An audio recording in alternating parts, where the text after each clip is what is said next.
Okay, 5 minutes na lang.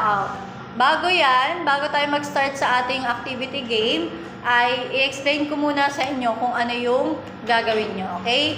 So, una is, mag-2 groups kayo na. Ang group nyo, Ashrel, or dito sa second row is group 1, at dito naman sa first row ay group 2. Sige. Group 1 na lang dito. Group 1 dito para maiba naman. Group 1 dito, group 2 dito. Okay? So, i-explain ko yung mechanics ng ating activity game. So, ito ay paunahan. Naintindihan? Paunahan to. So, una yung gagawin ay mag-a-ask muna ako ng question. Okay? Ask ng question. Ngayon, pag nag-ask ako ng question, ang kamay nyo ay nasa, depende kung saan ko kayo hawakin na kamay. It's either kamay sa dibdib, kamay sa ulo, kamay sa balikat, or kamay sa bewang. Okay? So, ibig sabihin, pag yun na, ay nag-ask na ako ng question, ha? Pag nag-ask na ako ng question, ay paunahang itaas yun. For example, kamay sa dibdib.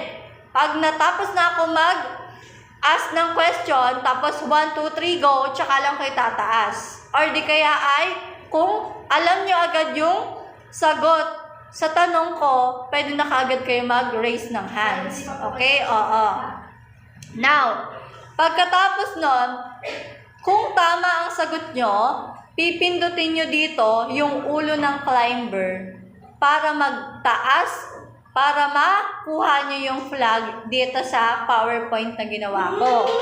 Ngayon, ay pagkatapos nun, kapag naman mali yung sagot nyo, pipindutin nyo yung katawan para bumaba yung climber. Okay? I-explain ko sa inyo mamaya. Kapag naman, tama yung sagot nyo, yung ulo ng climber ang pipindutin nyo dito.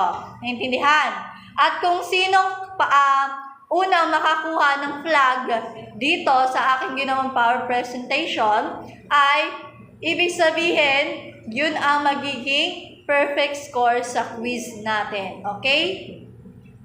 Now, sa matatalo, alam nyo na kung ano yung magiging grades nyo. Okay? Or yung score nyo. Naintindihan? Naintindihan? Naintindihan? Opo. Malinaw? Opo. Sure? Opo. You have only 3 minutes. Sure?